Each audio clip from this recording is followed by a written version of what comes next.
नमस्कार, स्वागत है आपका। मैं हूं आपके साथ रोहित पुनेठा और मेरे साथ मौजूद हैं इंडिया न्यूज के पॉलिटिकल एडिटर मनीष अवस्थी जी। लेकिन इस बीच आपको बड़ी खबर बता दें, महाराष्ट्र और हरियाणा में वोटिंग चल रही है और वोटिंग परसेंटेज निकलकर सामने आ रहा है। जो शुरुआती वोटिंग परसेंटेज निकलकर सामने आ रहा है उसके बारे में आपको बता दें कि हरियाणा में अब तक 8% मतदान हो चुका है, जबकि महाराष्ट्र में 5% वोटिंग हुई है। महाराष्ट्र और हरियाणा में लगातार वोटिंग जारी है।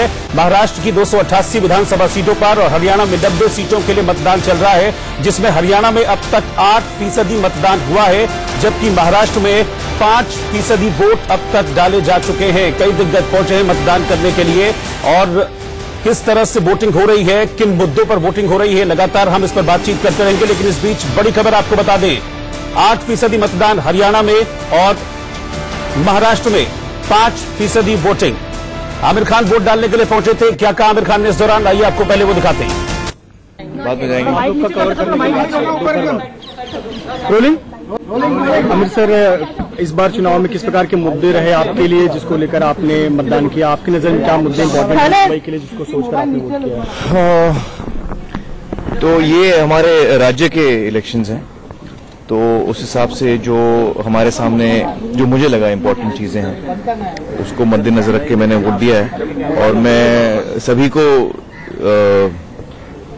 अपील करूंगा कि सब लोग आएं और भारी तादाद में वोटिंग हो। हर आदमी जो है महाराष्ट्र का वो अपना मतदान करे और इस प्रोसेस में हिस्सा ले।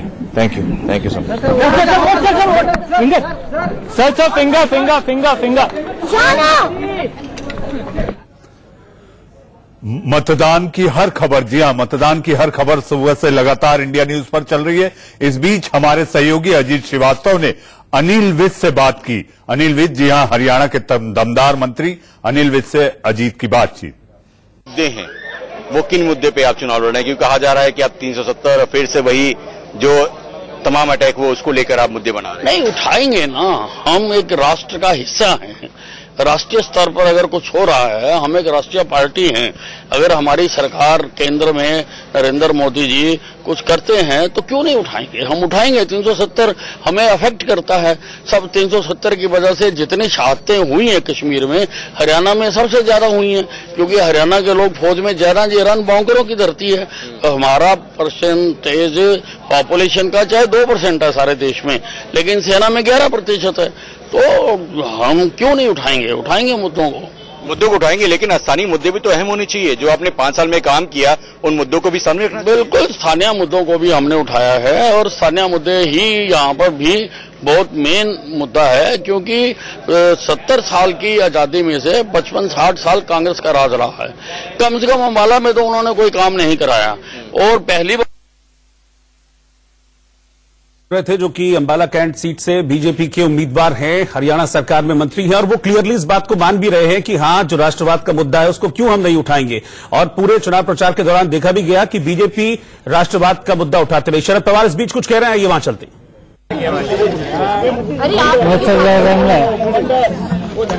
आवा है कि आज हमारी जो नियोजक है यह निसर्गाचं सहकार्य नसेल तरीही ये सगळे मोठ्या संख्येने सहभागी होण्याची गरज आहे आणि त्यासाठी मी सगळ्यांना आवाहन करतो, विनंती करतो की आपण मतदानामध्ये सहभागी व्हा, मतदानाची टक्केवारी दाखवा। तिच्या भूमिकेच्या पाठीशी महाराष्ट्राची जनता विचार मतदारांना माझं आवाहन आहे की आज हमारी जी निवडणूक है। तो वोटिंग की अपील करते हुए लोगों से दिख रहे हैं शरद पवार, और हम भी अपील करते हैं कि आप निकलिए, अभी बहुत वक्त है, लोकतंत्र के हाथ मजबूत कीजिए, वोट कीजिए। फिलहाल सीधा अंबाला की ओर रुख कर रहे हैं। अजीत श्रीवास्तव हमारे संवाददाता इस वक्त अंबाला से हमारे साथ जुड़ रहे हैं। अजीत, किस तरह की टक्कर वहां पर देखने को मिल रही है? और मैं अभी सुन रहा था आपकी बातचीत अनिल विज के साथ, वो क्लियरली इस बात को मान भी रहे कि हां, राष्ट्रवाद ही सबसे बड़ा मुद्दा है। बिल्कुल साफ तौर पर है। बीजेपी के यहाँ के अगर हम बात करें, जो इलेक्शन हो रहे हैं असेंबली के, वो मुद्दा केवल राष्ट्रवाद और जिस तरह से तमाम जो केंद्र सरकार ने काम किए हैं उस मुद्दे को ही लेकर आगे बढ़ रहे हैं। जब स्थानीय मुद्दों की बात हुई तो उसमें कह रहे हैं कि देखिए जो हरियाणा में होता है, हरियाणा के सबसे अधिक जो बच्चे होते हैं 11% वो भारत के सैनिक बनते हैं। जो सैनिक बनते हैं तो हम क्यों ना बात करें, इसलिए स्थानीय मुद्दा वो है और वो रहेगा। जो तमाम तरह से सर्जिकल स्ट्राइक हुए या फिर जो तमाम बातें हुई वो मुद्दे जरूर बनने चाहिए और वो बन के रहेंगे। आप बने रहिए, आपके पास वापस हम लौटेंगे, लोकल इश्यूज क्या उस पर भी बातचीत करेंगे। इस बीच आपको बता दें कि मनोहर लाल खट्टर वोट डालने के लिए पहुंचे, ई रिक्शा से वो वोट डालने के लिए पहुंचे हैं। आइए उसकी तस्वीरें इस वक्त हम आपको दिखाते हैं। में बैठकर जो है वो अपने पहले निवास स्थान पर जाएंगे और उसके बाद साइकिल के माध्यम से साइकिल चलाकर जो है मुख्यमंत्री मनोहर लाल खट्टर, जो कि करनाल से भाजपा के प्रत्याशी भी हैं, आज लोकतंत्र के महापर्व का दिन है, ऐसे में करनाल पहुंचे हैं और करनाल से जो है ये ई रिक्शा स्टेशन के बाहर से मुख्यमंत्री मनोहर लाल खट्टर के द्वारा लिया गया है और अब जो है वो अपने निवास पर जाकर जो है निवास स्थान से उसके बाद साइकिल के माध्यम से जो है साइकिल के माध्यम से अपने पोलिंग बूथ पर जाएंगे, अपना वोट जो है मुख्यमंत्री मनोहर लाल खट्टर जो है वो डालेंगे। लेकिन ये महत्वपूर्ण है ये तस्वीरें, क्योंकि घर से जो है वो साइकिल पर जाएंगे और रेलवे स्टेशन, जो कि ट्रेन जनशताब्दी से ट्रेन से सफर करके जो है, देखिए आप देख सकते हैं रिक्शा निकल चुका है और करनाल से भाजपा के उड़ा में बैठकर जो है वो अपने पहले निवास। काश की नेता इसी तरह का परिचय रोहित लगातार देते रहे, न केवल पिक्चर ऑप के लिए रुकें कि भाई मतदान का दिन है, मतगणना का दिन है या कुछ और करना है जिसमें पिक्चर अपॉर्चुनिटी बने। राज चावला हैं जो कि खुद कभी टीवी के बहुत जाने माने चेहरे हैं। राज, ये तस्वीरों को देख के क्या लगता है आपको? नहीं, बिल्कुल ठीक है। देखिए, वो आपने कहा कि रेगुलर एक्सरसाइज ऐसी चीजें होती रहे तो वो एक अलग बात है, मगर प्रतीकात्मक तो रहता ही और ऐसे अवसर भी रहते हैं और इसीलिए जब नेता है सार्वजनिक जीवन में है तो ये सब चीजें चलती हैं, इसलिए इसको किसी और तरीके से ठीक है, ये भी एक तरीका होता है। लेकिन सही कहा, सुबह से 3 तस्वीरों का मेरे को लगता है जिक्र कर दूं मैं। पहले तो पूजनीय सरसंघ चालक जी को जब हमने सुबह सुबह देखा तो वो अपने आप में लोगों के लिए बहुत प्रेरक होता ही है। उसके बाद 3 अलग अलग बड़ी अच्छी तस्वीरें जो इंडिया न्यूज के माध्यम से हमने लोगों को दिखाई हैं और तीनों ही तस्वीरें व्हील चेयर पर थे। ध्यान करें, 95 साल की एक बुजुर्ग महिला थी, उसके बाद फिर एक लगभग 90 से ज्यादा बड़ी उम्र के पैरालिटिक थे। ऐसे मुख्यमंत्री को देख रहे हैं मनोहर लाल खट्टर साइकिल से जा रहे थे, रिक्शा पर सवार हुए थे और जिस तरह से आप बात कर रहे हैं उसी एक प्रतीकात्मक रूप से साइकिल जहां पर वो चला रहे हैं, ई रिक्शा पर बैठे हुए थे, वोट डालने के लिए जा रहे हैं मनोहर लाल खट्टर। और तस्वीरें आप देख सकते हैं, करनाल से उम्मीदवार है मनोहर लाल खट्टर, उनका दूसरा ये चुनाव है। और एक और खास बात यह है उनके चुनाव क्षेत्र में कि तेज बहादुर, जो कि प्रधानमंत्री मोदी के खिलाफ लोकसभा चुनाव लड़ना चाहते थे, नहीं लड़ पाए थे, यहां से वो जेजेपी के टिकट पर चुनाव मैदान में तेज बहादुर, जो बीएसएफ के बर्खास्त सिपाही, वो मनोहर लाल खट्टर के अगेंस्ट इस सीट से चुनाव मैदान में। फिलहाल मनोहर लाल खट्टर को आप देख सकते हैं अपना वोट डालने के लिए वो साइकिल से अपने मतदान केंद्र की ओर जाते हुए। लेकिन एक चीज है, प्रतीकात्मक भले ही है असर, लेकिन कहीं ना कहीं इस तरह की जो तस्वीरें हैं वो मोटिवेट करती हैं जो हमारे जो दर्शक हैं, जो हमारे वोटर्स हैं, उनको कहीं ना कहीं मोटिवेट करती हैं चीजें। डबल मोटिवेशन, मैं उसी पर आना चाह रहा था। दरअसल इस तरह का मामला है तो आप कहें कि स्वस्थ हरियाणा, स्वच्छ हरियाणा, ये संदेश है। और सिर्फ हरियाणा क्यों कहें कि तो स्वच्छ भारत, स्वस्थ भारत, इस तरह का संदेश और प्रधानमंत्री का ये रहा ही है। हम गांधी जी के जो सिद्धांत रहे हैं उनको लेकर के जिस तरह से ये सरकार चली पिछले 5 सालों में, तो लगभग उन्हीं चीजों के प्रतीक लगते हैं। लेकिन राज भाई, एक बात और है, रोहित आप भी मानेंगे, विनीत जी भी हैं यहाँ पर, शिवम, सचिन भल्ला जी भी हैं, बहुत शांत हैं।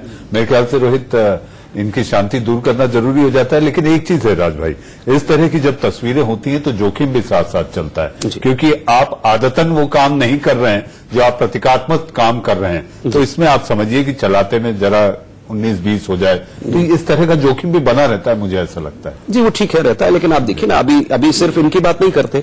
कुछ दिन पहले हमने डॉक्टर हर्षवर्धन को देखा और अखिलेश यादव तो बाकायदा साइकिल की सवारी पर पूरा चुनाव यात्रा उन्होंने निकाला। हमने राहुल गांधी और को भी देखा साइकिल चलाते हुए। तो ये जोखिम सार्वजनिक जीवन में है। लेकिन एक चीज विनीत जी कुछ कहें उससे पहले मैं एक चीज बताना चाहूंगा। ऐसा है कि वो प्रतीकात्मक तो है, लेकिन हम देख रहे हैं कि काफी लंबा डिस्टेंस उन्होंने तय कर लिया है साइकिल से। तस्वीरें आप देख सकते हैं, साइकिल चलाते हुए मनोहर लाल खट्टर, स्वभाव है उनका साइकिल का। ये मतलब किसी मॉर्निंग साइकिलिंग तो नहीं निकले हैं, वोटिंग करने के लिए निकले हैं। पहले ई रिक्शा पर सवार हुए, फिर ई रिक्शा छोड़ा और अब साइकिल उन्होंने थाम ली है और साइकिल से वोट डालने के लिए जा रहे हैं। मनोहर लाल खट्टर हरियाणा के मुख्यमंत्री, करनाल सीट से बीजेपी के उम्मीदवार, और इस वक्त आप देख सकते हैं साइकिल की सवारी तो कर ही रहे हैं, लेकिन साथ ही साथ वो वोट डालने के लिए भी जा रहे हैं। लोगों को प्रेरित भी करती है तस्वीर कि मुख्यमंत्री भी सुबह सुबह उठकर जा रहे हैं। इसमें एक और बात दिखाई देती है, वो ये कि पर्यावरण और प्रदूषण को लेकर ये एक बड़ा संदेश है। विनीत जी, देखिए प्रतिक्रियात्मक एक महत्वपूर्ण अवसर पर कोई संदेश देना चाहिए।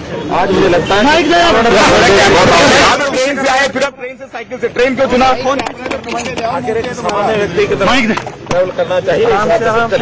तो ये मनोहर लाल खट्टर जिन्होंने कहा कि प्लीज थोड़ा साइड दीजिए, प्लीज प्लीज प्लीज सर, एक छोटी सी साइकिल से आए आप हरियाणा के मुख्यमंत्री मनोहर लाल खट्टर साइकिल सवार होकर वोट डालने के लिए पहुंचे हैं। सर मनोहर लाल खट्टर, यहां पर आपने सुना कि लोगों से वोट डालने की अपील करते हुए एक डबल मैसेज उन्होंने दिया। वोट डालने की अपील तो की ही, साथ ही जो स्वच्छ भारत अभियान है, मोदी सरकार का फ्लैगशिप कार्यक्रम है, उसके लिए भी एक तरह से संदेश वो देते हुए स्वच्छ भारत, स्वस्थ भारत साइकिल चलाकर इस बात का संदेश उन्होंने दिया है कि साइकिल चलाएंगे तो पॉल्यूशन नहीं होगा और जो सेहत है आपकी वो बनी रहेगी, हेल्दी आप बने रहेंगे। ये मैसेज भी इन तस्वीरों के जरिए मनोहर लाल खट्टर ने दिया और साथ ही साथ उन्होंने ये भी कहा कि वोट डालने के लिए सबको जरूर निकलना चाहिए। और एक और खास बात है कि हरियाणा जो स्टेट है वो इस बात के लिए भी प्रसिद्ध है कि वोटर टर्नआउट जो है हरियाणा में वो बहुत अच्छा रहता है। पिछली बार जब 2014 में विधानसभा चुनाव हुए थे तो वोटिंग टर्नआउट तकरीबन 76% रहा था, जो कि दूसरे राज्यों के लिए भी अपने आप में एक तरीके से प्रेरित करने वाला। सर अब प्रतिपत्र या रोज की आदत, लेकिन आप देखेंगे कि इसमें बदलाव तो है। मनोहर लाल खट्टर जी का आपको अचीवमेंट बताऊं कि हरियाणा जो था वो बदनाम था वहां पे फीमेल पोस्टिसाइड्स के लिए, स्त्री की भ्रूण हत्या होती है उसके लिए, और वहां का जो रेशो था जो गत 5 साल में बदलाव आया, ये जो सोशल चेंज है, पॉलिटिकल चेंज नहीं, सोशल चेंज है कि परिवार में अब बच्ची को बड़े प्यार से देखा जाता है और 841 के जो रेशो है उसको 911 के रेशो वहां पे कर दिया। ये बदलाव भी ये तौर से आता है। चल रहे हैं, इन्होंने बोला कि बच्चियों का बड़ा ध्यान रख रहे हैं और बच्चियों को बड़े प्यार से पाल रहे हैं। आप देखिए कोई ऐसा महीना नहीं है जहाँ रेप नहीं हुआ, वहां पे मर्डर नहीं हुआ और गैंग रेप नहीं हुआ। ये मेरे जो दोस्त अभी बार बार बोल रहे हैं, ये जो हरियाणा, विनीत गोयन का नाम है इनका, सचिन जी, विनीत गोयन का नाम है। विनीत जी, आप महाराष्ट्र में लगा लो या आप हरियाणा में, जहां पे भी बीजेपी एनडीए की सरकार है वहां पे आप अपने जो आपने रेशो देखे, आप देखिए ना कि रोज कोई ना कोई रेप हो रहा है। आप कह रहे, कैसे कह रहे रेप नहीं हो रहा? हरियाणा में आप रेगुलर, मैं आपको डे टू डे की रिपोर्ट दे सकता हूं जो रोज रेप हो रहे हैं। कोई आंकड़ा है सचिन जी आपके पास? कोई आंकड़ा? मुझे लगता है दूसरी बात ये है कि ये कहते राष्ट्रवाद का मुद्दा 370, आप पहले कम से कम अपना जहां पे आपका राज है वहां पे जाकर तो देखो कि कितना करप्शन है, कितना। अभी आपने वडेरा साहब के लिए पीछे, अभी कांग्रेस इधर बीजेपी को लेगी और बीजेपी कांग्रेस को लेगी। अपने मुद्दे नहीं बताएंगे, अपनी कमियां नहीं बताएंगे, अपना कोई वीक पॉइंट नहीं बताएंगे। आप सारे बैठ के अपने रेशो बताते रहेंगे। आप ये बताएं आपने अच्छे काम कौन से किए हैं, बीजेपी के और कांग्रेस वालों ने काम कौन से अच्छे किए हैं? आज थोड़ा सा आप मेरे सामने बता दें जरा। मैं बताने की कोशिश कर रहा तो आपने बीच में बोल दिया तो मैं रुक गया। सभ्यता मुझे ये सिखाती है कि मैं बीच में ना बोलो, इसके लिए मैंने बीच में नहीं बोला। लेकिन आपको बताऊं कि रेशो बदलना बहुत बड़ा बदलाव होता है। अगर आपने थोड़ा सा भी इसमें अगर बुद्धि लगाया तो आपको ध्यान में आएगा कि 842 स्त्री पर 1000 पुरुष से अगर 911 पे लाए तो बहुत बड़ा बदलाव, और ये सोच का बदलाव है। रेप जो है सबको दुख होता है और ये घटना जो है सामाजिक घटना है। इसके ऊपर केवल कायदे से नहीं तो सामाजिक बदलाव से भी फर्क आता है, और ये बदलाव मनोहर लाल खट्टर समाज की सरकार में और सरकार में। नंबर 2, पारदर्शिता की बात हो तो दोनों सरकार में एक भी स्कैम नहीं हुआ है, एक भी घोटाला नहीं है और एक भी आरोप नहीं है। तीसरी बात अगर मैं आपको बताऊं तो डेवलपमेंट रोड में ईडी आपकी है तो आप बीच में नहीं बोला, आप भी बीच में बात मैं रोकना चाहूंगा। सर मैं 1 मिनट रोकना चाहूंगा। ऑडियंस सुन नहीं पाएगा। की तस्वीरें आप देख सकते हैं। आप वोट डालने के लिए पहुंचे हैं मनोहर लाल खट्टर। उनसे जब बातचीत करने की कोशिश की तो उन्होंने एक संदेश दिया, एक मैसेज दिया कि सभी लोगों को वोट डालना चाहिए। तस्वीरें आप देख पा रहे हैं। पहले ई रिक्शा पर सवार हुए, उसके बाद साइकिल चलाकर वो इस पोलिंग बूथ तक पहुंचे हैं और यहां पर वोट डालने के लिए मनोहर लाल खट्टर को आप तस्वीरों में देख पा रहे हैं। उन्होंने सीधे और इस वक्त हमारे साथ हमारे 3 संवाददाता मौजूद हैं। मैं सबसे पहले बता दूं कौन कौन है। अजीत श्रीवास्तव अंबाला से मेरे साथ जुड़े हैं, उर्वशी मुंबई से जुड़ी हैं और समरेंद्र नागपुर से इस वक्त मेरे साथ जुड़े हैं। लेकिन चूंकि अभी हम तस्वीरें हरियाणा की दिखा रहे थे तो मैं पहले अंबाला चलता हूं अजीत के पास। अजीत, हमने ये तो बात कर ली थी कि हाँ राष्ट्रवाद का मुद्दा है यहां पर, इस बात को खुद बीजेपी के नेता एक्सेप्ट भी कर रहे हैं और पीएम मोदी ने अपनी हर रैली में राष्ट्रवाद का जिक्र किया। लेकिन वो क्या लोकल इश्यूज हैं जिन पर लोग वोट डालने के लिए पहुंचे हैं? आप अंबाला में हैं, लोगों से बातचीत की होगी आपने? बिल्कुल साथ पर लोगों से भी बात की। लोगों का भी मुद्दा यही है कि जो देश का विकास करेगा, जो देश का नाम करेगा, वोट उसी को मिलेगा। यानी इशारा कहीं न कहीं जनता जो है विकास को दे रही है और देश के जो बढ़ते नाम है उसको बता रही है। तो वही बात है, उसको लेकर ही तमाम जो नेता हैं या फिर तमाम जो विरोधी दल हैं वो तमाम निशाने भी साध रहे हैं। लेकिन कहीं न कहीं जनता का भी मूड पूरी तरह से साफ नजर आ रहा है। वो चाहती है कि विकास के नाम से ही हो और जो देश का नाम ऊपर कर सके उनके साथ। अजीत, मैं चाहूंगा कि आप बता रहे, आप जो आंकड़े बता रहे हैं उसके साथ साथ जो वहां पर चल रहा है, जहां पर आप मौजूद हैं, वो तस्वीरें भी लगातार दिखाते रहिए।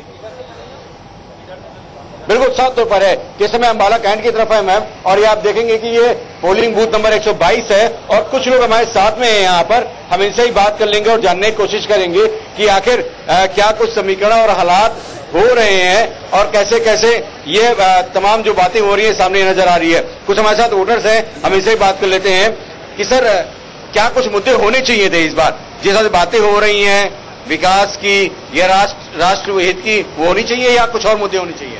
होनी चाहिए। जो बातें हो रही हैं, काम भी होना चाहिए, विकास आगे बढ़ना चाहिए अंबाला का, आगे बढ़ना चाहिए अंबाला का, तो होनी चाहिए। क्या लग रहा है आपके हिसाब से क्या मुद्दे होने चाहिए? और काम नए काम अंबाले में आज तक कभी कांग्रेस ने किए नहीं, अब होने चाहिए और नए जैसे काम ऐसा लगता है उन्होंने कराए, इतने काम कि करवाए हमें हैं। अंबाला से निकलकर माया नगरी चलना चाहिए। उर्वशी जहां पर खड़ी हैं वो जुहू का इलाका है और जुहू का ऐसा इलाका जहां पर सबकी नजरें टिकी हुई हैं कि आखिर कितने बड़े बड़े स्टार निकलकर अपने मताधिकार का प्रयोग करेंगे। तो हमें उर्वशी के पास चलना चाहिए। उर्वशी, आपको आवाज आ रही है? कितने बड़े नाम अभी तक जमुनाबाई पहुंच चुके हैं? जी, जमुनाबाई नर्सरी स्कूल एक बहुत ही हैपनिंग सेंटर है जहाँ पे सारे सेलिब्रिटीज आने को है। कुछ ही देर में अब यहाँ पे परेश रावल जो है आएंगे, उसी के साथ बच्चन परिवार, देओल परिवार और वहीं कपूर जो है थोड़ी देर में यहाँ पे पहुंचेंगे। हम उर्वशी, आपने रोशंस का जिक्र नहीं किया। उर्वशी, आपने रोशंस का जिक्र नहीं किया। जी, रोशंस है, देओल्स है, हेमा मालिनी है, कपूर है और बच्चन परिवार। इनफैक्ट अगर हम बच्चन परिवार की बात करें तो अमिताभ बच्चन जो कुछ ही दिनों पहले लीलावती से डिस्चार्ज हुए, तो ये देखने वाली बात होगी कि क्या वो यहाँ पे पहुंचेंगे, क्योंकि उनकी तबीयत ठीक नहीं थी। ऑल्दो ये न्यूज आए थे, अपडेट आई थी कि वो रेगुलर चेकअप के लिए उर्वशी, तस्वीरें दिखाइए, आप जहां खड़ी हैं वहां की तस्वीरें दिखाइए। यहाँ पे हम देखते हैं कि किस तरह से अलग अलग सारे सिटीजन्स यहाँ पे आए हैं। ज्यादातर मैं सुबह से देख रही हूँ सीनियर सिटीजन्स यहाँ पे भारी मात्रा में जो है वोटिंग के लिए दे रहे हैं। एक संदेश देते हैं कि उम्र कहीं पे भी कोई रुकावट नहीं होती, वोटिंग करना ये बहुत ही ज्यादा जरूरी है। ठीक है, जेनेलिया डिसूजा कुछ कह रही हैं, जरा पहले वो देख लेते हैं। लोगों को क्या अपील करेंगे? Appeal go and vote, very important.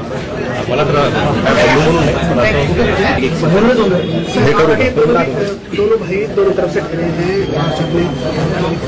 Vote किया है, क्या मैं आपका सवाल नहीं सुन पाया सर? आपके दोनों भाई दोनों तरफ खड़े हैं, जी, वोट किया है, क्या कहेंगे? अरे मैं इतना ही कहना चाहूंगा कि मुझे लगता है कि सभी मतदारों को जाकर सबसे पहले वोट करना चाहिए। अपने दोस्तों को लेके चाहिए, परिवारों को लेके चाहिए, और जहां जहां भी आप हैं आप सभी को वोट जरूर करना चाहिए। और मुझे लगता है कि सबसे पहले दोनों मेरे भाई खड़े हैं और दोनों के लिए मैंने प्रचार किया, यही आह्वान किया है कि लोगों को आगे आके वोट करना चाहिए। पर मुझे लगता है ये उनको जो वोट मिलेंगे उनके काम पे मिलेंगे और मुझे यकीन है कि इस बार दोनों विजयी होंगे। वर्षा हो रही है, उसके बावजूद लोग घर से बाहर निकल रहे हैं, क्या कहेंगे लोगों की? सबसे पहले बहुत खुशी की बात है कि यहाँ पर बारिश हो रही है और ये दुगनी खुशी की बात है कि आज नैसर्गिक बारिश हो रही है और मतदारों की भी बूथ पर बारिश ही होगी। रितेश देशमुख को आप सुन रहे थे, फिल्म अभिनेता और महाराष्ट्र के पूर्व मुख्यमंत्री विलासराव देशमुख के बेटे हैं रितेश देशमुख। वोट डालने पहुंचे, उनकी पत्नी जेनेलिया डिसूजा जो कि अभिनेत्री हैं वो भी साथ में थी वोट डालने के लिए उनके। इस वक्त नागपुर की ओर रुख करते हैं, समरेंद्र हमारे संवाददाता वहां पर मौजूद है। नागपुर साउथ वेस्ट सीट से देवेंद्र फडणवीस भी चुनाव लड़ रहे हैं। आप कहां पर हैं इस वक्त समरेंद्र, और वहां की जरा तस्वीरें दिखाइए और क्या इस वक्त चल रहा है वहां पर?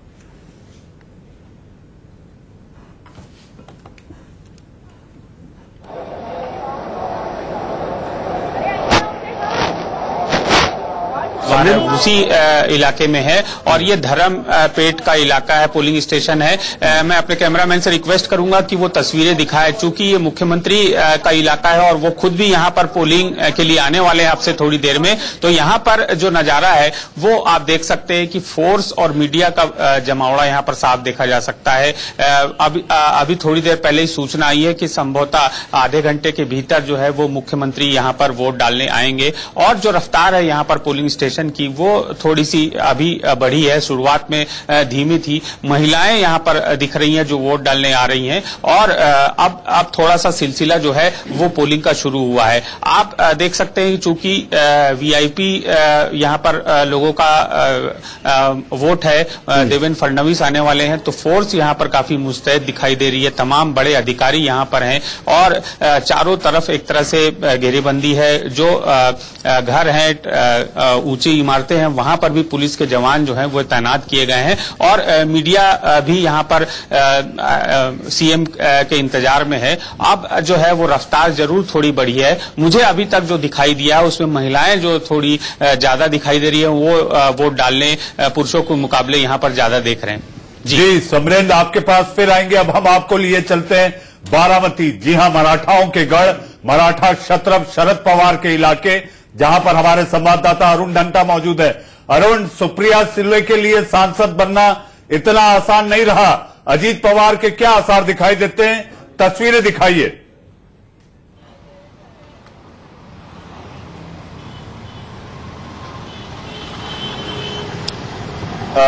देखिए मनीष जी, अभी यहाँ पर जो है वो धूप निकल गई। अब से थोड़ी देर पहले काफी तेज बारिश हो रही थी और उसी के चलते जो है वो लोग थोड़ा सा घरों से कम बाहर आ रहे थे, लेकिन अब जो है वो लोग बाहर आना शुरू हो गए हैं। और हमने सुबह अजीत पवार से भी बात की थी, काफी कॉन्फिडेंट लग रहे थे। उन्होंने कहा कि मैं 6 बार जीत चुका हूं और वैसा ही नतीजा जो है आगे भी होगा। हालांकि बहरहाल कुछ लोग मेरे साथ यहाँ पर हैं जो वोट डालने आए हैं, उनसे जानते हैं कि क्या कुछ मुद्दे इस बार डोमिनेट कर रहे हैं। आपसे पूछना चाहूंगा सर कि यहाँ पर बारामती में इस बार कौन से इश्यूज जो है नेशनल इश्यूज हैं, जैसे 370 हो गया या उसके अलावा पाकिस्तान के साथ। अरुण, थोड़ी तस्वीरें दिखाइए, मौसम बहुत अच्छा है। ज्यादा डोमिनेट अरुण, थोड़ी तस्वीरें दिखाइए दर्शकों को। लोकल इशू कुछ भी नहीं, ये 270 है, ये अलग बात है। इधर विकास का ज्यादा है, 370 का वो अलग है, वो हम सब उनका ये कर रहे हैं, कांग्रेचुलेशन। लेकिन इधर का कोई प्रॉब्लम नहीं है। इधर जो इधर काम अच्छा हुआ है हमारे बारामती में, हम लोग बहुत खुश है। कोई भी आके कुछ भी बोल के फायदा नहीं है, इधर आके काम करना बहुत जरूरत है। हमारे छोटे जो बच्चे लोग भी बहुत खुश है। अच्छा इधर सब ये हो गया, विकास हो